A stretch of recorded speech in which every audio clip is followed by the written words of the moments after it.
Hello and welcome back to inmr, where in today's podcast I'm going to be explaining Hansi Flick's tactical setup at Barcelona and how he's helped them improve in such a short space of time. Barcelona have won 7 out of 8 games this season. They did lose narrowly to Monaco in the Champions League, losing 2-1 with 10 men, but aside from that this season it's been pretty much perfect. So, how has Flick turned it around at Barcelona? Let's start off by looking at their build-up play. In the build-up, Flick sets up his team in a 4-3-3 formation with a back 4, 1 number 6 and 2 number 8s, and of course front 3.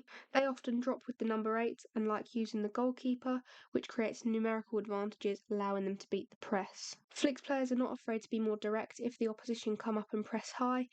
Being more direct in the build-up involves quickly progressing the ball from the defensive third to the midfield or attacking areas, minimising the number of short passes and reducing the risk of turnovers in dangerous areas. Instead of patiently circulating the ball at the back, Barca often focus on finding forward options, using longer passes to bypass the opposition's press and reach attacking players who are positioned higher up the pitch. This approach can help catch opponents off guard, create immediate counter-attacking opportunities and help maintain a high tempo in the match. In this example here, you can see ter Stegen playing an early long ball aimed at the attackers to compete for. The second ball comes down to the Barcelona winger, who plays a fast through ball to the other winger behind the opposition back line, creating a 1v1 against the goalkeeper. In this situation, ter Stegen plays an early long ball, however this time he goes over the opposition's back line and immediately finds a running winger, creating that 1v1 against the goalkeeper even quicker. The original 4-3-3 structure changes as Flick's players start to rotate. Their most common rotation is to come in with the right back, Jules Koundé, creating a back 3 with the 2 centre backs. This allows the left back, usually Alejandro Balde, to push up into a left wing position and the left winger Ferran Torres or Rafinha to come inside to the midfield. From this setup, the line-breaking abilities from 17-year-old centre-back Pau Cubarsí have been given a platform to shine. Only 2 players, Inigo Martinez and Daley Blind, can beat Cubarsí's 28.3 forward passes per game this season, but for him it's the difficult of the passes that he's pulling off. He fizzes the ball upfield at a variety of angles, which keeps Barcelona moving up the pitch. Against a more compact block, as you can see in the example on screen, Cubarsí not only spots a subtle change in movement from Olmo up ahead, but fires a crisp pass into his feet that breaks 2 lines, allowing the Spanish midfielder to turn and face up the back 4. His fellow centre-back, Inigo Martinez, has grown into a more expansive ball-playing role too, and is the player with the most passes completed and the second most progressive passes in La Liga so far this season. The movement of Barcelona's number 8s, Rafinha and Olmo in particular, have consistently given the pair targets to hit. As we can see from the graphic below, Rafinha has drifted all across the final third to pick up the ball in the left and right hand channels, whereas Olmo's ability to find pockets of space means that he's happy to take possession in deeper, more central areas, as well as to sprint in behind.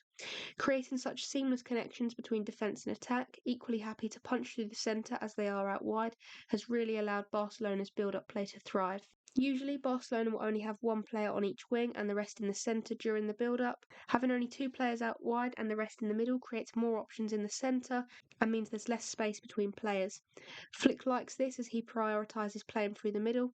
He needs 1 player out wide to pull the opposition apart, whilst the rest create numerical advantages in those midfield areas. When a team outnumbers the opposition in midfield, it can more easily retain the ball, exploit spaces and progress the ball through the centre.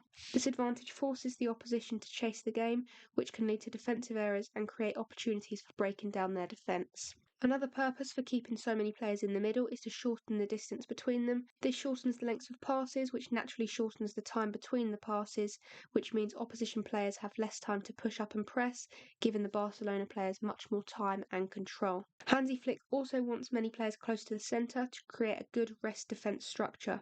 Rest defence is crucial for maintaining balance and preventing counter-attacks when the team is in possession. Having many players in the middle builds good conditions in defensive transitions, allowing more players to counter-press when they lose the ball. The defenders and holding midfielders form the core of the rest defence, as they are well positioned to deal with any potential loss of the ball. When losing possession, the 4 or 5 Barcelona players closest will immediately jump onto the opposition player with the ball and close the distance to cut off any passing lanes. This approach disrupts the opponent's transition from defence to attack, forcing errors and creating opportunities to regain control of the ball. Counter-pressing like this keeps Barcelona on the front foot, allowing them to dominate possession and create more goal-scoring opportunities. Another massive aspect of Hansi Flick's high possession build-up is to have defenders up high. This helps in the counter press because they get closer to the centre. Having more players close to the centre who can win the ball back makes it difficult for the opposition to do anything when they do win back possession. Furthermore, the high back line shortens the distance between players, shortening the time and length of passes and preventing the opposition from pushing up their defence. Flick's players always try to find the attacking midfielders in the pockets. These pockets refer to the spaces between the opposition's defensive and midfield lines, where attacking midfielders can receive the ball in more advanced positions. By positioning themselves in these pockets, the attacking midfielders can turn quickly and face the opposition's goal, creating opportunities for through balls, drive-in runs, or even direct shots. This positioning forces the opposition to make difficult decisions.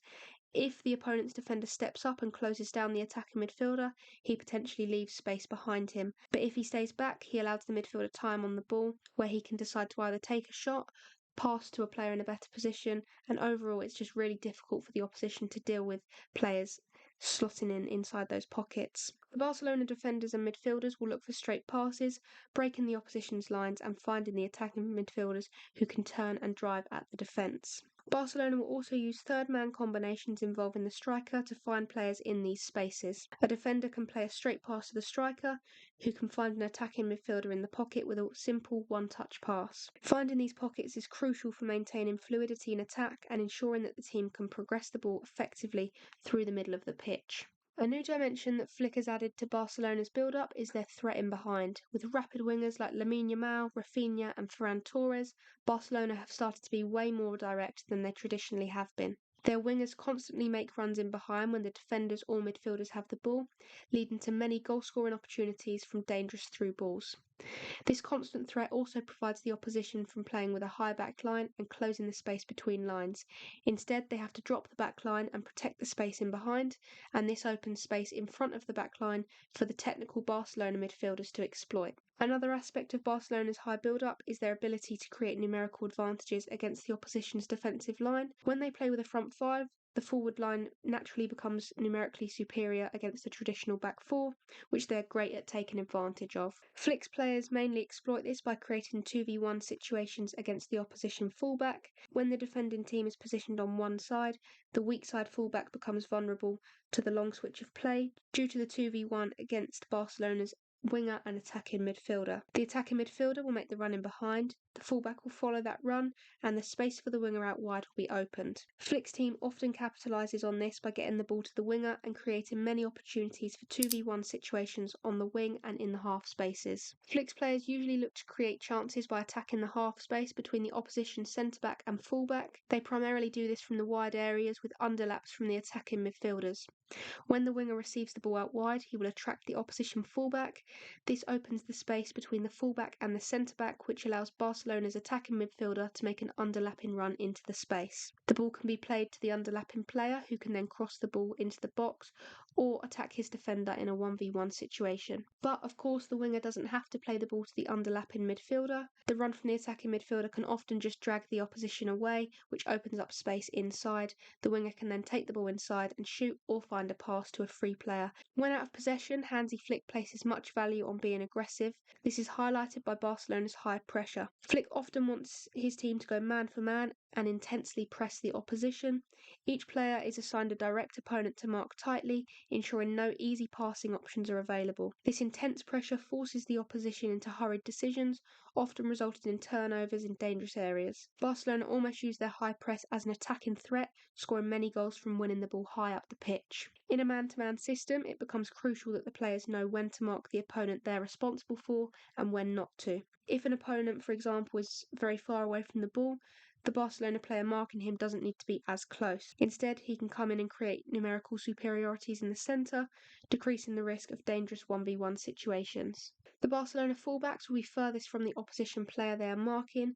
In Flick's man-to-man system, the fullbacks are responsible for the opposition fullbacks. Instead, he wants them to stay in the back line for as long as possible and only push up when the opponent's fullback gets the ball. Here, the opposition goalkeeper is playing a long ball, making the opposition fullbacks irrelevant.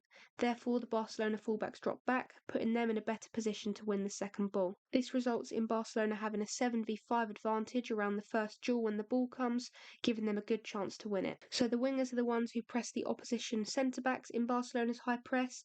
They need to close the passing lane to the opposition fullback by pressing the centre-back from the outside, pushing them back inside. If the centre-back is able to play the easy pass out to their fullback, then the Barcelona fullback has to make that massive run up the pitch to keep Barcelona pressing. Therefore, the Barca winger has to close down the pass to the fullback while pressing the centre-back, making it difficult for the opponents to progress the ball out wide. If the ball reaches the fullback, for example through a long ball, Flick usually wants the winger to track back and press the fullback if possible.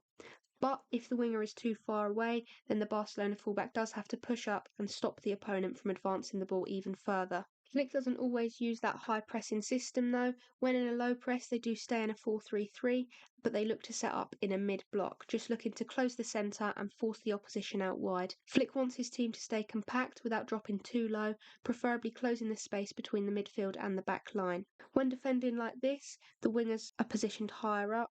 Defending in this setup is centred around maintaining a compact forward line that forces the opposition to progress the ball out wide. The team should be a cohesive unit where three midfielders play a crucial role in shielding the back four, whilst also supporting the press. This shape is effective in closing down the centre of the field, making it difficult for opponents to penetrate through the middle and pushing them into the less dangerous wide areas. The key to successful defending in this formation is the coordination between the midfield and defence, ensuring that the gaps are minimal without dropping too deep. Like in the high press, the wingers will press the opposition centre-backs, trying to close that passing lane to the full-backs. One tool that helps to be compact is to play with a high back line, making the space to the midfield line as small as possible. Flick's players do this and usually try to keep the highest line they can without leaving space behind them too open. Defending with a high back line involves positioning the defensive line close to the midfield rather than near the goalkeeper. This tactic compresses the space available for the opposing team to operate, disrupting their build-up play and increasing the chances of winning the ball back quickly. A high back line also allows defenders to support the midfield more effectively, creating a numerical superiority in central areas and facilitating quicker transitions from defence to attack. However, it does require defenders with good pace and positional awareness to deal with the long balls and prevent opposing players from exploiting the space in behind. This approach demands constant communication and coordination among the back line to maintain a cohesive and effective defensive structure. Everyone must be in the same line when defending with a high back line in order to maintain an effective offside trap, ensuring cohesive coverage, and reduce gaps that attackers can exploit.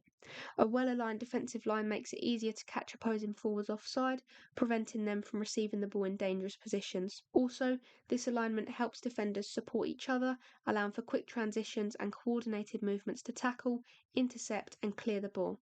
By staying in line, defenders create a solid barrier, making it harder for the opposition to penetrate and create goal-scoring opportunities. Hansi Flick always wants his team to squeeze up the pitch when defending. This means constantly pushing the team up as much as possible.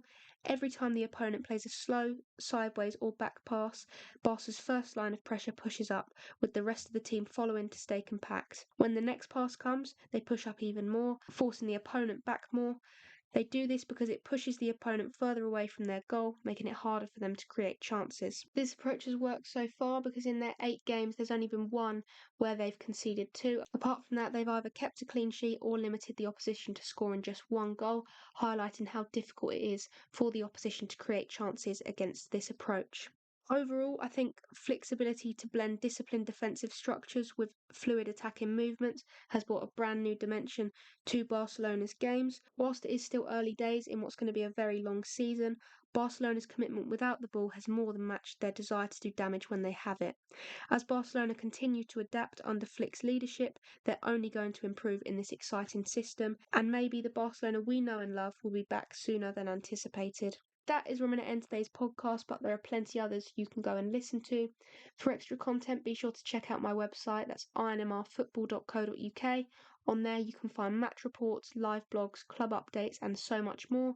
And if that's not enough, be sure to follow INMR on both Instagram and Twitter for more daily football updates. Thank you very much for listening and I will see you in the next one.